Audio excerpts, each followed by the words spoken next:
The Bible Literacy Foundation has a mission to help you learn the Bible in a whole new way. Can you help us help you? Take our 2-minute survey today. It's an easy way for you to tell us what you like from the Bible Literacy Foundation as we continue to make Bible learning content for you. Will you do that today? Tap the link in the show notes to take our quick survey. Okay, back to the show.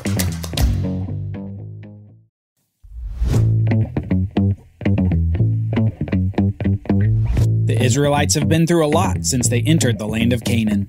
So let's review the last 500 years of Israel's history on the Bible Brief. Want more Bible learning content like this? Sign up for our newsletter and follow us on social media. Links are in the show notes.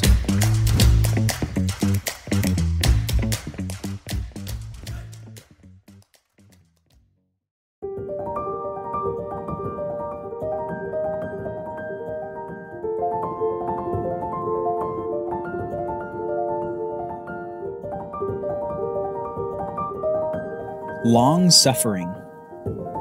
It's an old word, maybe one you haven't heard in a while, if ever. Long-suffering. It sounds like it might mean suffering for a long time, but that's not really the meaning. It's a term that describes God's long patience toward people. He's long-suffering toward people who constantly rebel against Him. He has lots of patience, and He's always waiting for people to turn back to Him. Were God not long-suffering, Israel would have been totally decimated by God countless times throughout its history. After all, the nation has seemed to rebel even more than it's remained faithful to God. In fact, since they came out of Egypt in about 1500 BC, they have only ever had decades here or there of something even resembling faithfulness. And those decades quickly fade to memory as the people continually turn to false idols, foreign women, or fake worship. God's justice would demand their immediate destruction, were it not for His quality of being long-suffering. In many ways, as we read of the seemingly countless individuals and people in the Bible, we're reading a story less about these people and more about God. We're seeing all the awful and intimate sins of people, and we're seeing God's response. More often than not, His response is to be long-suffering. Rather than immediate judgment, He delays it or tempers it in such a way as to allow for a turn. God doesn't want to destroy His people. He wants to turn them back to Him. The long-suffering God will wait, even if it means delaying deserved judgment. Joshua had led the people into the promised land, and through his godly leadership, the people had defeated many of the cities of the land of Canaan. He apportioned the land to the 12 tribes of Israel, and before he died, he left them with final words, echoing those words of Moses years before. Joshua essentially said this: "Love Yahweh, follow the law, and take the land." The mandate was known, and Joshua soon died. After his death, the nation faced a leadership vacuum that was initially filled by the tribe of Judah. But in this new age of rebellion, the people didn't heed the instructions of Joshua. They stopped conquering the land, they intermarried with the peoples of the land, and they worshipped false gods instead of Yahweh. As the people were oppressed by enemy powers, they would cry out to God for deliverance. God in His mercy would raise up a judge to save the people from their oppression, and the people would be faithful for a time before they would start the cycle over again, turning away from Yahweh to follow false gods. This cyclical nature of the judges' era was ultimately a time of national failure. They didn't obey God, they didn't follow the law, and they didn't continue conquering the land. It was an era where everyone did what was right in his own eyes. Yet in the latter part of this 300-year period, we saw a glimmer of hope. Ruth and Boaz had a child named Obed, who would have a child named Jesse, who would in turn have a child named David. From the little town of Bethlehem, a dynasty would rise. However, from another town, another king would rise first. Gibeah was shown to be perhaps the worst city in all of Israel. It was in Gibeah where the men of the city had their way with a woman traveling through, and then left her for dead on the doorstep of the man she was traveling with. It was Gibeah, in the tribal territory of Benjamin, that caused a major battle between the other tribes in Benjamin, leaving the tribe decimated. A tribe that ended up with less than 1,000 men to perpetuate the name of their forefather. The period of the judges comes to a close with the prophet Samuel, a man who grew up in the tabernacle before leading the nation as a judge, a man who'd grown up under the tutelage of the priest Eli, whose family would eventually be removed from the priesthood due to the sins of Eli and his sons. Samuel led the nation in a Godward direction for much of his life. But as the people of Israel see the unimpressive sons of Samuel, they do something that God foretold over 300 years prior. They ask for a king to be like other nations, a king to lead them in battle. Samuel, for his part, warns the people on behalf of Yahweh. He warns them of taxation, conscription, and the seizure of their land by the king. But the people won't listen. They want a visible king instead of God's invisible presence in his judges. And so God gives them a king, just the sort of king that the people want. Samuel soon finds the man who's out looking for his lost donkeys. He's a man from Gibeah in Benjamin's territory, and he's a tall, strong man like the people want. He will be the one to lead them in battle against their foes. And he does just that. After Saul is anointed king, he leads the people to save the city of Jabesh-Gilead from the Ammonites, and the people rejoice in their new king. Perhaps, they thought, finally they had a leader they could follow. Saul, however, begins to stray as he finds Israel at war with the powerful forces in Canaan, the Philistines and the Amalekites. When fighting the Philistines, he makes an unauthorized sacrifice, and when fighting the Amalekites, he disobeys God by not bringing the enemy to complete destruction. Saul's heart proves to be disobedient, and God rejects him as king over Israel.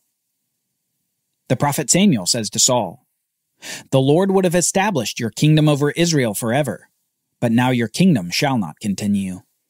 The Lord has sought out a man after his own heart, and the Lord has commanded him to be prince over his people, because you have not kept what the Lord commanded you."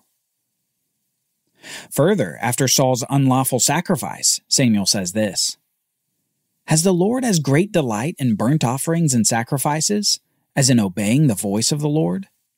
Behold, to obey is better than sacrifice, and to listen than the fat of rams. For rebellion is as the sin of divination, and presumption is as iniquity and idolatry.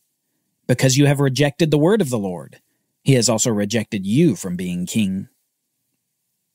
Saul's kingship and dynasty will come to an end in favor of a man after God's heart. David then rises in Israel. Anointed by Samuel as a young shepherd boy in Bethlehem, David comes to defeat the 9-foot Philistine named Goliath, and his fame increases in the nation. The people sing songs like this: "Saul has struck down his thousands, and David his 10,000s. Saul immediately becomes jealous of the young man, and soon begins several attempts at trying to kill David. It gets so bad that Saul's son Jonathan, David's best friend, tells David to flee from Saul. As a result, David spends the next several years in various places in and around Israel as he lives as a fugitive from Saul. After a time, however, the Philistines again rise up against Saul and Israel, and a great battle occurs at Gilboa.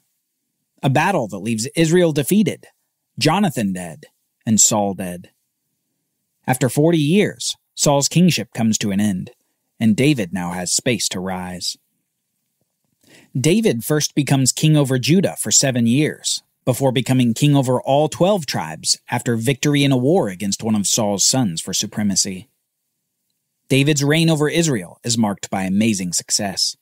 He becomes a great example of one who faithfully follows the words of Moses and Joshua. Love Yahweh, follow the law, and take the land. David wins territory never previously held by Israel, and victories pile up as David depends upon Yahweh to fight for the nation. As a king from the tribe of Judah, surely people wondered if he was the promised one who would rule forever. David's love for God is such that he even wants to build a house for him, a house for the Ark of the Covenant, a place for God to dwell. In response to this, God makes great promises to David in the Davidic covenant, a covenant involving a dynasty of David's line, a throne for his descendants to rule from, and an everlasting king who will finally rule forever over Israel. A dynasty, a throne, and an everlasting king. Yet even with these amazing promises from God, David falls in a dramatic way. David covets the wife of another man, commits adultery with her, and murders the man. He violates at least 3 of the 10 commandments, and God once again shows his long-suffering nature. Rather than destroy David on the spot, he instead gives consequences to David for the rest of his reign. His son conceived in adultery dies. Another son usurps his throne for a time, and violence marks his house for many years. While David returns to faithfulness for much of the rest of his life, he does still sin in another way. In the latter part of his reign, David conducts a census of Israel, and realizing his sin, he comes to God for mercy. God allows David a choice of judgments, and David chooses to have God carry out a plague upon the nation, reasoning that God is merciful, even in his judgments. God does pour out the judgment, but also uses this as an occasion to mark the spot where his house will be built. David had wanted to build God a house, but it would be his son Solomon who would build the magnificent temple. Solomon reigns after David, and his kingship is consumed with temple building. David had prepared materials and received plans from God, and Solomon would do the building. After 7 years, the magnificent temple is completed, and God fills it with the cloud of his glory. God has chosen his place to dwell, among his people, in the temple in Jerusalem. The kingdom celebrates and enjoys prosperity and blessing for many years. Solomon dominates the land from the border of Egypt to the Euphrates River, and he sets up trade routes that further enrich the kingdom. However, Solomon, for all his wisdom granted to him by God to lead the people, makes foolish decisions. He violates all 4 major commands for kings of Israel. He enlarges his cavalry. He enriches himself with gold. He takes many wives, and he fails to obey Yahweh. For this, God announces that the kingdom will be torn apart, with 10 tribes given to another, and the tribe of Judah only being left to David's house. The golden age of Israel is about to end. For the remainder of Solomon's days, there's relative peace in the kingdom. But immediately upon his death, crisis. Solomon's son Rehoboam attempts to rule over all 12 tribes, but the 10 northern tribes reject his rule in favor of an Ephraimite named Jeroboam. The kingdom splits in an earth-shattering way, and constant war replaces the hard-won peace. David's house is left with only a small territory, and the Davidic covenant looks like its fulfillment is in question. How could a forever king come out of such devastation?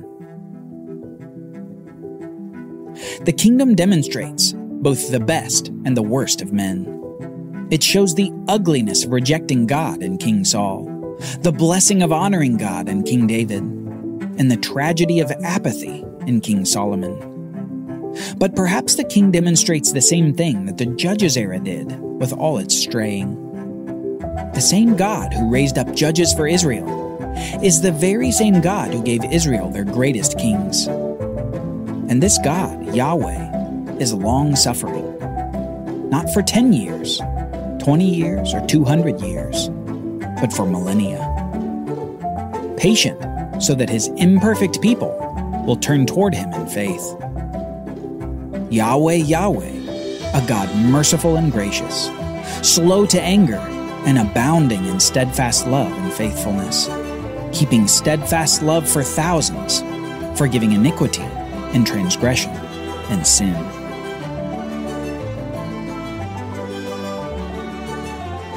Join us next time as we begin our trek through the kings of the north and south, some faithful, some more wicked than ever.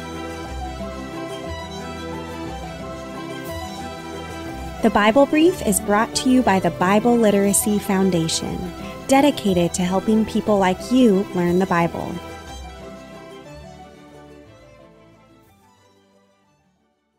Copyright Bible Literacy Foundation 2023.